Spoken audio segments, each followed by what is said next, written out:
Drawing obliquely. If you draw obliquely, you draw the front face of the object and then you add thickness at 45 degrees, either using your thumb or a 45-degree set square. And you add the same thickness all the way round, and then you add the other elements to give you that sort of thickness look. You can do that to any object. So you might have, for instance, a letter E, which you can add thickness to.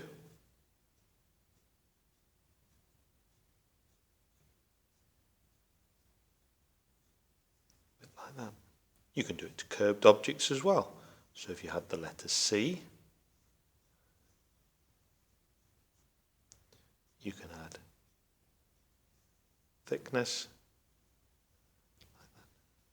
You can do that to any shape, but it's particularly useful for giving letters simple thickness. However, rather than you just drawing a shape flat, it's much easier if you can add a little bit of thickness. So take a car. Many of you will be able to draw Postman Pat's van. Postman's Pat van is quite a square looking van, a little bit like that. It's got two wheels and it's got a door like that. If I want to add some very simple thickness, I can do that by just adding a little bit of thickness like that, and I can even add a little bit of thickness to the wheels like that. And all of a sudden I have a drawing that no longer looks completely flat, and I'm starting to draw in 3D. Even when you go through to your engineering GCSE, you'll still need to use oblique, but it does tend to get outclassed by some of the other drawing techniques like isometric and the rendering that you add to it. It becomes reasonably useful but not as good looking.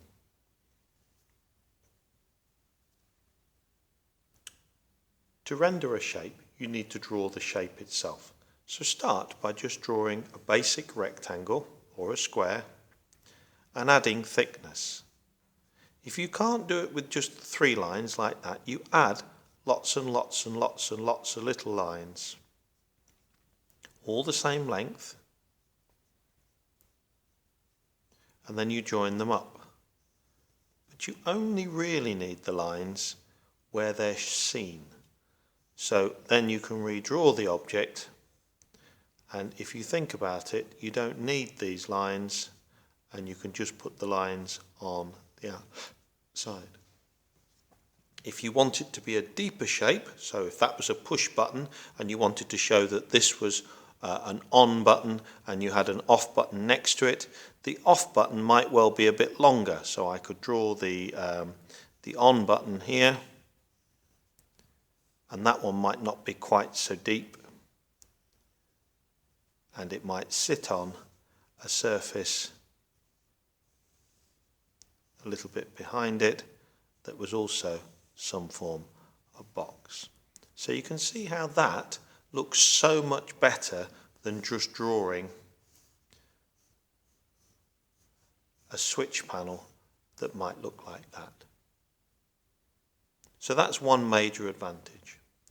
If you struggle to draw these lines at 45 degrees, you're reminded that your thumb will give you a very good angle when you just lay your hand relaxed on the page and you get a nice 45-degree line.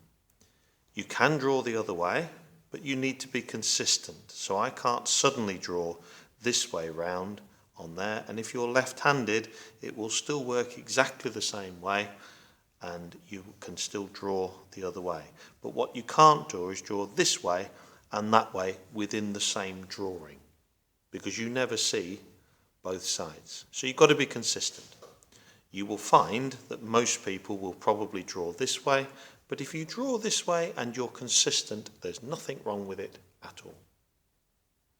Try drawing a variety of shapes. Start with square shapes and then progress to circular shapes. You could draw a shape a little bit like this, and even these shapes are perfectly renderable with oblique drawing by just putting little lines on the outside like that, and just bearing in mind and then copying that shape and bearing in mind where you want the shape to finish. So my shape would look a little bit like that one there. When you draw me maybe 5 different shapes, including at least 1 or 2 curvy shapes, then you can draw out your name or your initials if your name is 10 or 15 letters long, and you can do several initials and you can put thickness on that. You may find it easier to actually draw a baseline to put your letters onto, and then you can actually put your letters onto that baseline before you add your thickness. A little bit like that.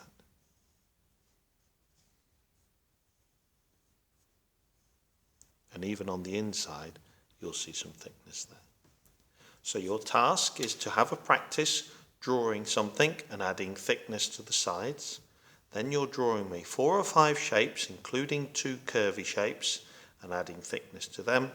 And then you're going to draw me either your initials, if your name is very long, or your name with thickness on a baseline.